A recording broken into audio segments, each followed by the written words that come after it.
কাপুরগোলার পক্ষ থেকে কাপুরগোলার পক্ষ থেকে জামাতের পক্ষ থেকে আমরা জামাতের আগমন শুভেচ্ছা স্বাগতম। কাপুরগোলার পক্ষ থেকে নারায়ে তাকবীর।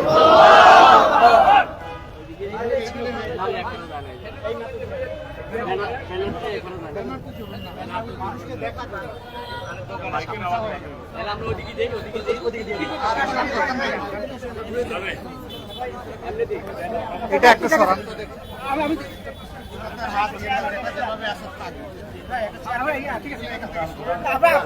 ঘুরান লাগবে না, থাক থাক।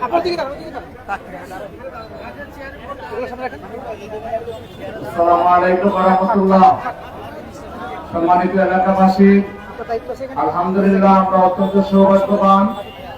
বাংলাদেশের অত্যন্ত ব্যস্ততম একজন মানুষ যিনি সারা বাংলাদেশকে নিয়ে ভাবেন, বিশেষ করে কাকরোল এবং মিরপুরের জনগণের নিয়ে অত্যন্ত আপনজন, আমাদের সকলের প্রিয় নেতা, বাংলাদেশের জাতীয় নেতা, জননেতা জনাব ডক্টর শফিকুর রহমান সাহেব আমাদের মাঝে এসে উপস্থিত হয়েছেন। আলহামদুলিল্লাহ।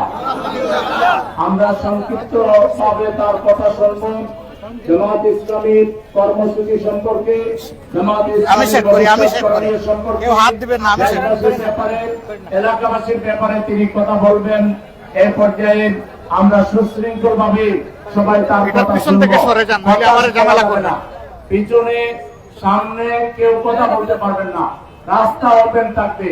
স্বেচ্ছাসেবকের ভূমিকা যারা আছেন তাদেরকে ট্রাফিকের দায়িত্ব পালন করতে হবে। গাড়ি ঘোড়া চলবে, একটা গাড়িও বন্ধ থাকবে না, এবং আমরা কেউ কথাও বলবো না ইনশাআল্লাহ। এরপর যে আমাদের সকলের উদ্দেশ্যে কাকরোল এবং মিরপুরের জনগণের আপনজন, আমাদের আগামী দিনের পার্লামেন্টে এই জনপদের মানুষের দুঃখের কথা, কষ্টের কথা তিনি বলবেন এবং জনগণের অধিকার আদায় করবেন, আমাদের সকলের প্রিয় নেতা জননেতা ডক্টর শফিকুর রহমান আমিরে জামাত এখন বক্তব্য রাখছেন। আসসালামু আলাইকুম ওয়া রাহমাতুল্লাহ। কেমন আছেন প্রিয় এলাকাবাসী? Something wrong. আপনারা সবাই ভালো আছেন? আলহামদুলিল্লাহ রাব্বিল আলামিন, ওয়াসসালাতু ওয়াসসালামু আলা রাসূলিহিল কারীম ওয়া আলা আলিহি ওয়া সাহবিহি ওয়া আহলি বাইতি আজমাইন। বা'দাল আসর, আজকের এই তাৎক্ষণিক সমাবেশে উপস্থিত প্রিয় এলাকাবাসী, মহান রবের শুকরিয়া আদায় করছি যে আল্লাহ তাআলা মুক্ত আকাশে, মুক্ত পরিবেশে আজ আপনাদের সামনে আমাদেরকে দাঁড়ানোর তৌফিক দান করেছেন। আলহামদুলিল্লাহ। 1 বছর আগেও বাংলাদেশের মানুষ চিন্তা করতে পারেনি মনের কথাগুলো একে অন্যকে শেয়ার করতে পারবে, বলতে পারবে, বুঝাতে পারবে নিজের মনের দুঃখ। এই পরিবেশ বাংলাদেশে ছিল না।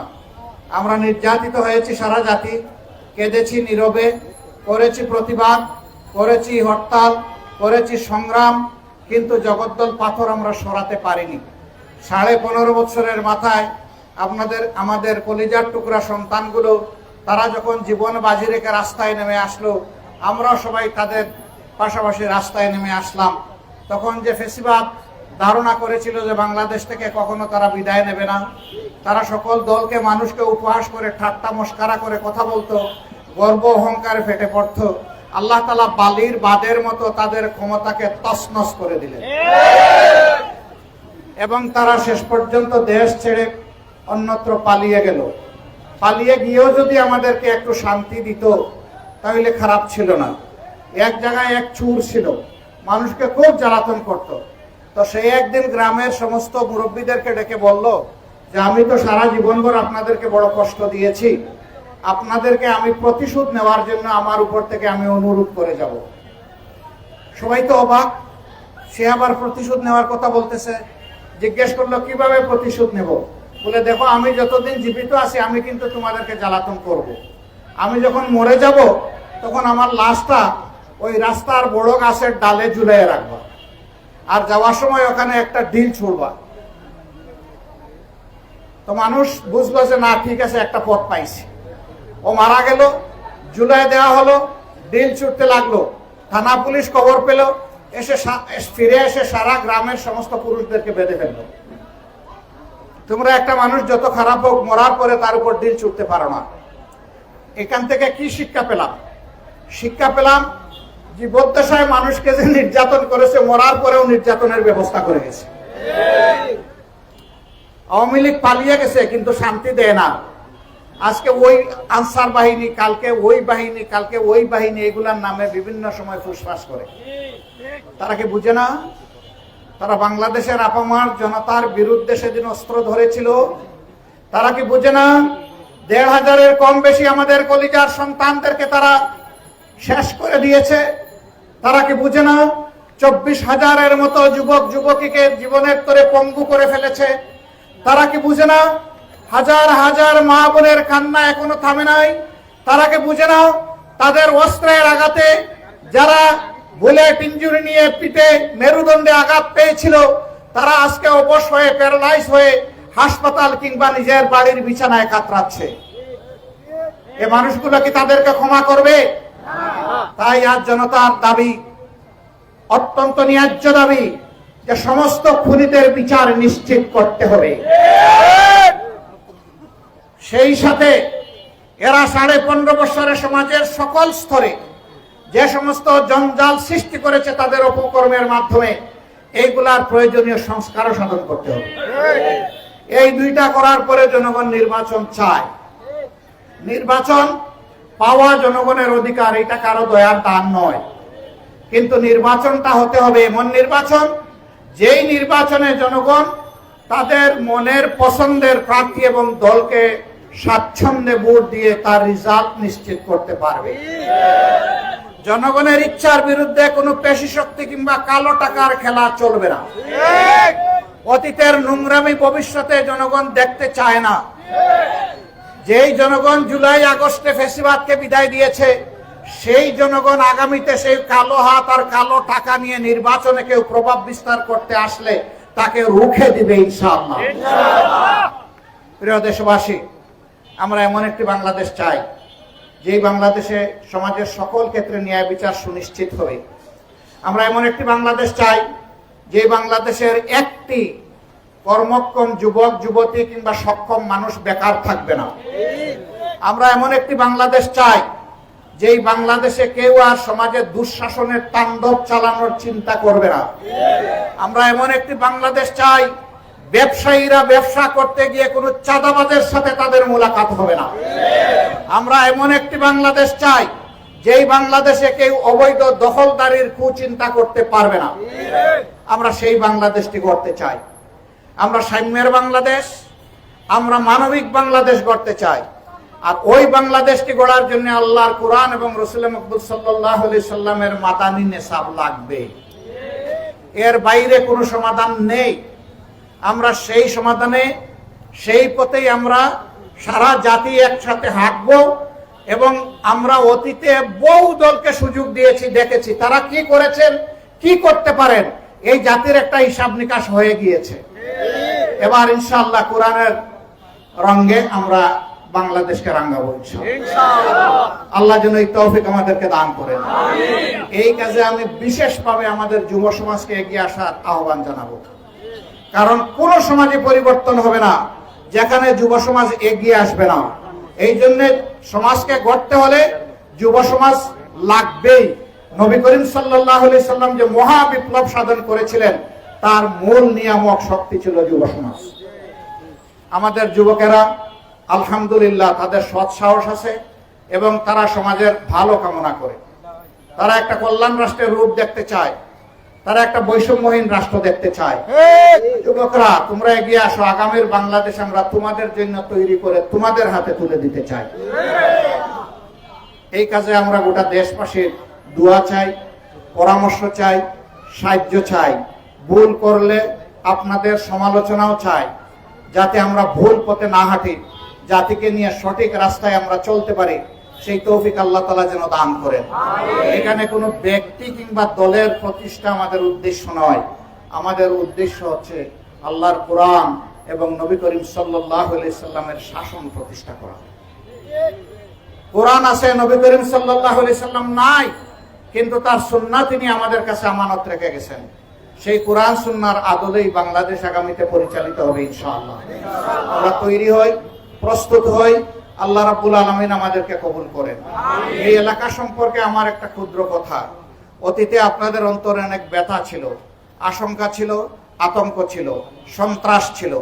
আমরা পরিষ্কার বলতে চাই, বাংলাদেশে আর কোনো সন্ত্রাসীকে মাথা তুলে দাঁড়াতে দেওয়া যাবে না।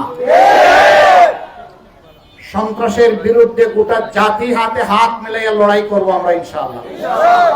আমরা এটাকে শান্তির জনপদে পরিণত করতে চাই। আমরা একটা মডেল এরিয়া হিসেবে এটাকে পরিণত করতে চাই। আপনারা এগিয়ে আসুন, আমরা আপনাদের পাশে আছি। সব ভালো কাজ আমরা একসাথে মিলেমিশে করব ইনশাআল্লাহ। এটা আমাদের সামাজিক দায়িত্ব। রাজনীতিবিদদের দায়িত্ব যেমন আছে, জনগণদেরও তেমন কাজের সুযোগ আছে। এই সুযোগ এবং দায়িত্ব দুইটা সমন্বয় করে আমরা মানবিক সোনার বাংলাদেশ করতে চাই। আল্লাহ রাব্বুল আলামিন আমাদেরকে সেই তৌফিক দান করুন। আপনারা কষ্ট করে এসেছেন, ধৈর্য ধরে কথা শুনেছেন।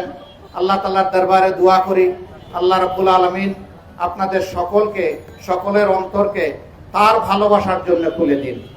আমাদের সকল ভালোবাসা হোক শুধুমাত্র আল্লাহ তাআলার জন্য।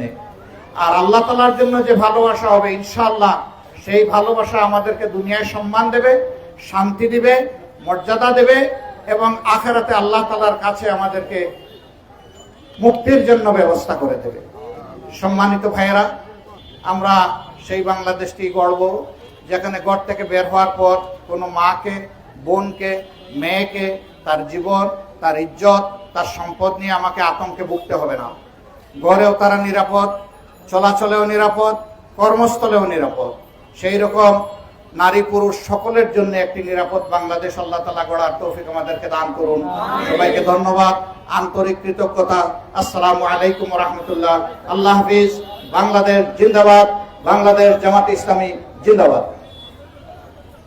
এখন যারা আজকে আমির জামাতের হাতে জামাত ইসলামের সদস্য ফরম পূরণ করে জামাতে যোগ দিতে চান, তাদেরকে সামনে এগিয়ে এসে ওনার হাত থেকে বাইরে যন্ত্রণায় পড়লাম। আমি বললাম যে আমার এই চেয়ারে কেউ হাত দিবেন না, তো দেন কেন করে সদস্য হতে চান, তারা ফরম পূরণ করে আমির জামাতের হাত থেকে সদস্য ফরম সংগ্রহ করার জন্য আমি সবাইকে আহ্বান জানাচ্ছি।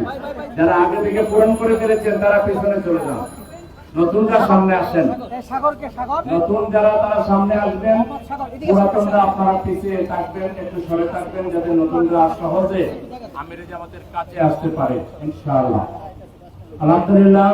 সম্মানিত সাগর আসে জামাত ইসলামের যে কর্মসূচি এবং কাপড় এবং মিরপুর নিয়ে তার যে আশাবাদ ব্যক্ত করেছেন যে আমরা সম্মিলিতভাবে আমাদের এই প্রিয় এলাকাকে আমরা গড়ে তুলব তার নেতৃত্বে ইনশাআল্লাহ। কাপড়বাসী এবং মিরপুরবাসী আমরা ঐক্যবদ্ধ হয়ে আমির জামাতকে আগামী দিনে পার্লামেন্টে আমরা জয়যুক্ত করে এই এলাকার উন্নয়নকে আমরা নিশ্চিত করবো ইনশাআল্লাহ। এখন যারা নতুন করে জামাতে জয়েন করবেন, সদস্য ফরম সংগ্রহ করবেন, তারা এগিয়ে আসার জন্য উদাত্ত আহ্বান জানাচ্ছি।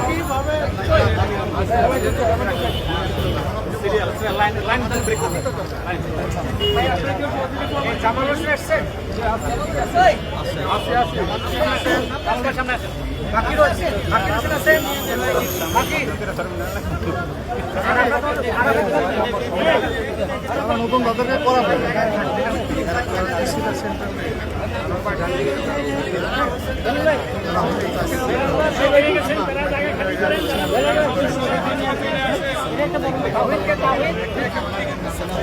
বাকি